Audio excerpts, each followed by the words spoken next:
हम समझेंगे कि वेक्सल प्रेपोजिशन क्या होता है और कौन कौन से नो वेक्सल प्रेपोजिशन है जो कि आपको पता होने चाहिए। एक एग्जाम्पल देखते हैं, जैसे मैंने अपने सर पे हाथ रखा, my hand is on the head, कौन आ गया? अब मैंने दीवार पे घड़ी टांग दी, the clock is on the wall, यहाँ पे दोनों जगह ऑन है, बट जर्मन में ऐसा नहीं होता, जर्मन में दोनों ऑन अलग अलग है। तो ये सारी जो कॉम्प्लेक्स चीजें लग रही है उसको अभी अगले कुछ मिनट में मिलकर सिंप्लीफाई करते हैं। फिर साथ साथ ये करना, सबसे पहले हाथ हाथ को आगे रखो, इसको कहेंगे अन, अन, आउफ, आउफ, यूबर, यूबर, उंटर मतलब नीचे, उंटर, फॉर, फॉर, हिंटर, हिंटर, नेबन मतलब पास में, नेबन, स्विशन मतलब मेरे दोनों हैंड के बीच फेस है, तो फेस कहाँ पे? स्विशन। और लास्ट है in, like my hand is in the plastic, in मतलब अंदर। तो अभी हमने ये जो 9 प्रेपोजिशन देखे, ये कभी अकुजाटिव की तरह इस्तेमाल होते हैं, कभी दाटिव की तरह। अब हमें कैसे पता कि कब अकुजाटिव इस्तेमाल करें, कब दाटिव? तो इसके लिए ये सिंपल सा रूल है जो कि आपको याद रखना है। सबसे पहला रूल, जब जगह के अंदर कोई भी चेंज नहीं होगा, यानी कि आप सेम जगह पे हो, तो उस टाइम पे दाटिव केस यूज होगा।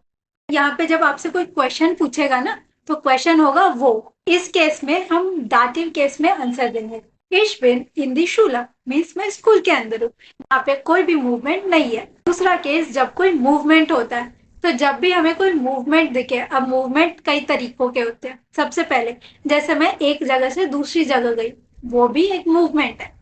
उसके बाद मैं बड़ी हुई, जैसे कोई पर्सन बड़ा होता है तो वो भी एक मूवमेंट है। कोई पर्सन सो के उठा, वो भी एक मूवमेंट है। यानी कि किसी की पोजीशन या फिर किसी की स्टेट ऑफ बीइंग, जिस स्टेट में है वो, उसमें चेंजेस आए, तो वो मूवमेंट में काउंट होता है। और जब भी मूवमेंट होती है तो हम आकुजाटिव केस यूज करते हैं। फिर 2 रूल अच्छे से याद रखना, ये रूल आपको B2 तक बहुत काम आएगा। यहाँ पे ये चीजें आपको टाइम के साथ याद होती रहेंगी कि यार अभी चेंज हो रहा है, क्या हो रहा है, अकुजाटिव दाटिव। मेन आपको यहाँ पे ये ध्यान रखना है कि ये जो प्रेपोजिशंस है आपको इनके मीनिंग पता हो। और यहाँ पे एक इंटरेस्टिंग बात और है कि जब भी हम इन प्रेपोजिशंस को किसी प्रॉपर नाउन के साथ इस्तेमाल करेंगे, हमें ये अकुजाटिव दाटिव सोचने की जरूरत ही नहीं है। जैसे मैंने बोला, आई स्पीक विथ सुरुचि, मैं सुरुचि के साथ बात कर रही हूँ। Ich spreche mit सुरुचि, यहाँ पे मेरे पास प्रॉपर नाउन था, तो मेरे को सोचना नहीं पड़ा कि मिट के बाद क्या चेंज करूँ, अकुजाटिव दाटिव सोचने का झंझट ही खत्म। मैंने बोला मैं रेस्टोरेंट में खाती हूँ, Ich esse in dem Restaurant। उसके अगला मैंने बोला मैं रेस्टोरेंट में जा रही हूँ, movement, अकुजाटिव, Ich gehe in das Restaurant। Die Tasse, ich stelle die Tasche auf देंटिश, मूवमेंट हुआ कि मैंने ये पिक किया और इस पे रख दिया, तो ये कौन सा केस हो गया?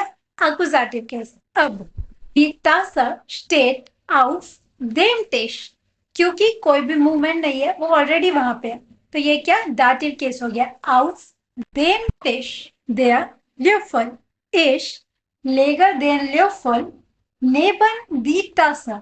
तो यहाँ पे मैंने ल्योफल को तासा के नेबन में रखा। देयर ल्योफल liegt neben der Tasse, यहाँ पे कोई मूवमेंट नहीं हुआ, इसलिए दी तासा बन गया der Tasse। Hier liegt ein Bild, ich lege meine Uhr vor das Bild, यहाँ पे मूवमेंट में चेंज आया कि मैंने अपनी घड़ी पिक्चर के आगे रखी।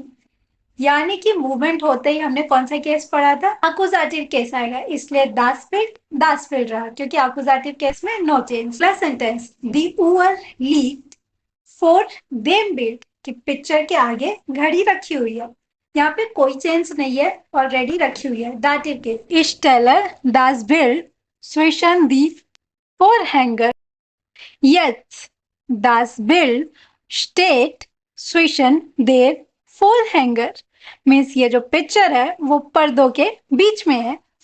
Der Schreibtisch, jetzt ich setze mich hinter den Schreibtisch, मैंने खुद को श्राइटिश के पीछे बिठाया। यहाँ पे मेरी पोजीशन के अंदर चेंज है, यानी पहले मैं खड़ी थी, ऑलरेडी इसके पीछे बैठी। Ich sitze Hinter dem Schreibtisch.